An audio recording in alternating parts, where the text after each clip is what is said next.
Hello students, welcome to Dev classes. This is Dev Mitra, your English teacher, and today I am going to discuss a very interesting lesson from class 10, Footprint Without Feet. Before starting this chapter, I would like to tell you three things. First, resolve works, जिसका मतलब होता है संकल्प से आप कोई भी कार्य सिद्ध कर सकते हैं. सेकेंड, नेवर अंडरएस्टिमेट एनीवन, कभी किसी को कम नहीं आंकना चाहिए. सभी लोगों में कुछ ना कुछ शक्तियाँ अवश्य होती है, इसलिए कभी किसी को अपने जीवन में कम ना आके, क्या पता किसके अंदर कौन सी क्वालिटी है. And the third, education is the biggest weapon to fight society, यानी शिक्षा समाज से लड़ने का सबसे बड़ा हथियार है. Now let's start the chapter भोली bye K.A. Abbas. And once again I will discuss it in bilingual so that for your better understanding. तो चलिए शुरू करते हैं. भोली नंबरदार रामलाल की चौथी बेटी थी. जब वो मात्र 10 महीने की थी तो अपने चारपाई यानी कॉट से गिर गई थी.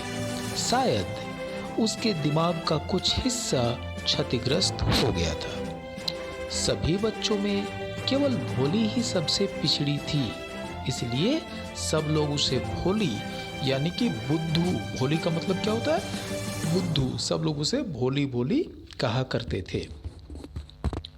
अपने जन्म पर भोली बहुत गोरी और सुंदर थी. जब वो 2 साल की थी तो भोली को चेचक हो गया और उसकी आंखें तो बच गई, पर उसका सारा शरीर जो है वो बिल्कुल ही कुरूप हो गया. उसके सारे शरीर पर चेचक के काले निशान हो गए. छोटी सी भोली, जिसका असली नाम सुलेखा था, उस बेचारी भोली को 5 साल की आयु में बोलना आया, और वो भी कैसा, वो हकलाया करती थी, स्टैमरिंग किया करती थी.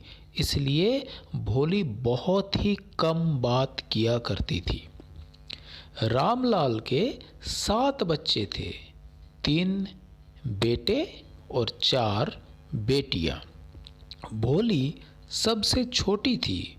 वो एक समृद्ध परिवार, Ramlal was a very prosperous family man. उनका जो परिवार था बहुत ही अधिक समृद्ध था. खाने पीने के लिए सब कुछ था. भोली को छोड़ कर के सारे बच्चे बिल्कुल हेल्दी थे. लड़कों को पढ़ने के लिए शहर भी भेज दिया गया था. राधा की पहले शादी कर दी गई. मंगला की शादी भी निश्चित कर दी गई थी.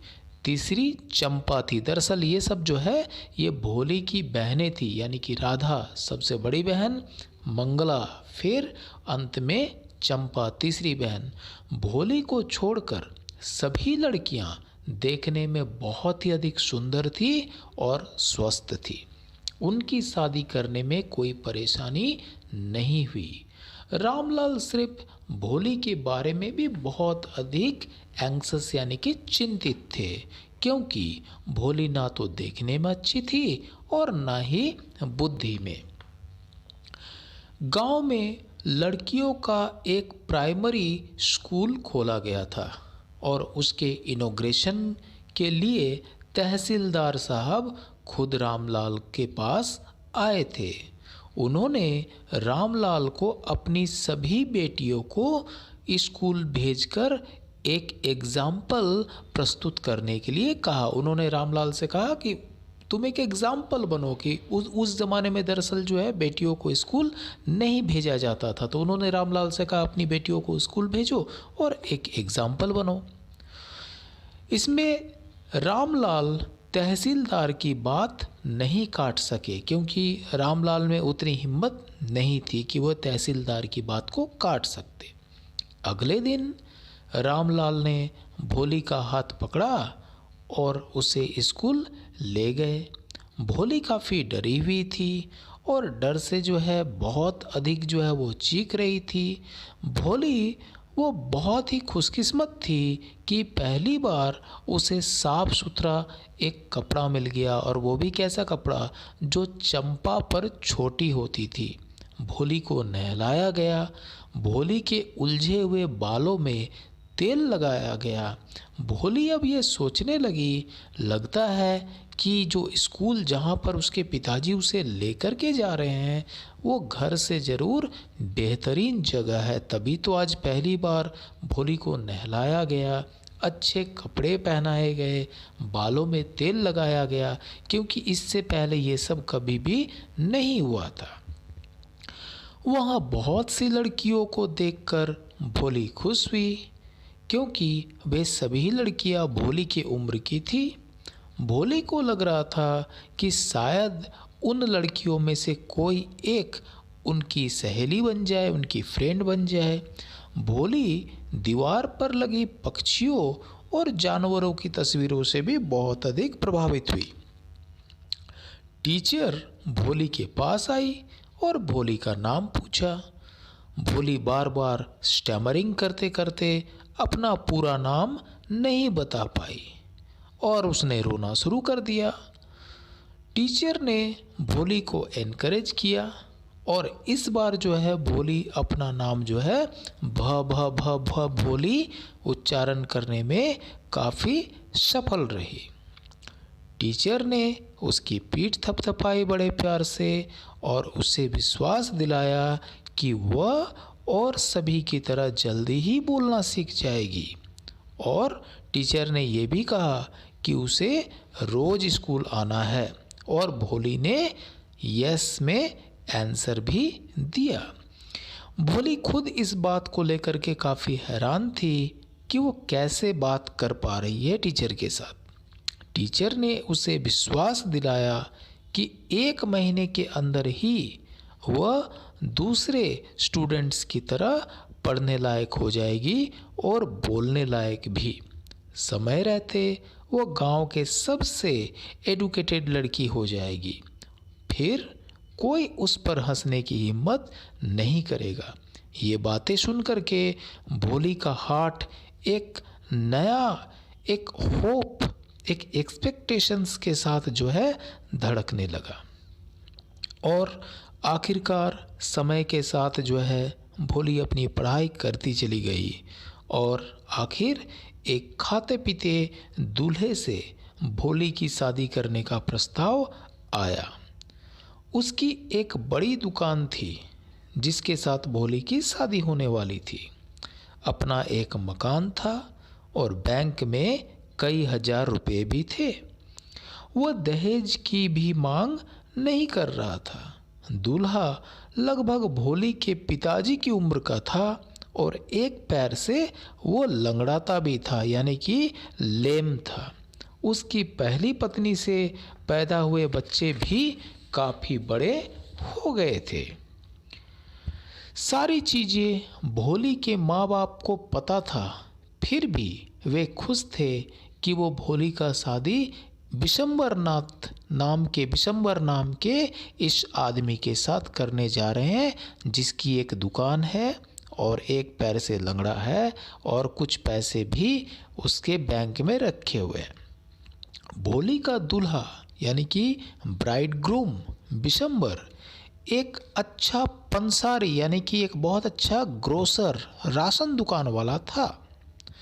वो अपने दोस्तों और रिश्तेदारों की एक बड़ी टोली बारात में लाया था और साथ में ब्रास बैंड होता ना, वो बैंड बाजा वाला, वो भी जो है फिल्मों का धुन जो है वो चल रहा था। बारात आ चुकी थी। रामलाल ये शान शौकत देखकर बहुत अधिक खुश था। भोली की बड़ी जो बहनें थी, उसकी जो दीदी, भोली की जो भी बड़ी बहनें आई थी, वो भोली के किस्मत पर काफ़ी जल रही थी कि वाह, भोली का तो नसीब खुल गया भाई, भोली इतने अच्छे परिवार में जा रही है, इतना अमीर दूल्हा है भोली का। दूल्हे के पीले गेंदों का हार ऊपर उठाया। एक औरत ने भोली के घूंघट को पीछे सरका दिया। विशंबर ने जल्दी से एक नज़र डाल दी भोली पर और हाथ विशंबर के हाथों में ही रुका हुआ रह गया।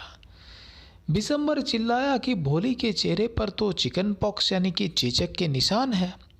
यदि उसे उससे शादी करनी है तो भोली के पिता को 5,000 रुपये दहेज के रूप में देने पड़ेंगे। बेचारा रामलाल अपनी पगड़ी बिशंबर के पैरों के पास रख दिया। रामलाल जो है वो 2,000 रुपये देने के लिए तैयार था, पर दूल्हा बिशंबर जो है वो 5,000 से कम टस से मस नहीं हो रहा था। आखिरकार रामलाल अंदर जा कर के अलमारी खोलता है और नोटों का बंडल लेकर के बिशंबर के पैरों के पास रख देता है। बिशंबर का लालची चेहरा कुछ इस तरह से मुस्कुराता है मानो जैसे कि उसने बहुत बड़ी जंग जीत ली हो, और बिशंबर दुल्हन बनी हुई भोली को माला पहनाने के लिए तैयार हो जाता है। इससे पहले कि बिशंबर भोली के गले में हार डाल पाता, भोली का हाथ बिजली से भी तेज एकदम से बाहर निकलता और वो हार को आग में फेंक देती है। फिर भोली उठ खड़ी होती है और घूंघट को उतार कर फेंक देती है। सारे रिश्तेदार, यहाँ तक कि भोली के माता पिता भी भोली को इस तरह से बोलते हुए देख करके, क्योंकि वो सीधा बोल देती है कि वो इससे शादी नहीं करेगी, वो ऐसे लालची इंसान के साथ शादी नहीं करना चाहेगी जो दहेज का लालची हो। भोली ने अपने पिता से रुपये वापस लेने के लिए कहा। रामलाल ने उसे कहा कि परिवार का नाम पूरा मिट्टी में क्यों मिला देना चाहती हो, लेकिन दूसरी तरफ सब लोग हैरान भी थे कि भोली जैसी लड़की, हकलाने वाली भोली, बुद्धू भोली, आज एकदम से अचानक से इसने चंडी का रूप धारण कर लिया है। भोली ने उत्तर दिया कि वह इतने नीच और लालची आदमी को कभी अपने पति के रूप में स्वीकार नहीं करेगी। बिशंबर नाथ अपनी बारात के साथ वापस लौटने के लिए तैयारी करने लगा। रामलाल भोली की ओर मुड़ा कि अब कोई और कभी उससे शादी नहीं करेगा। भोली, ये क्या किया तूने, अब तो कुंवारी रह जाएगी।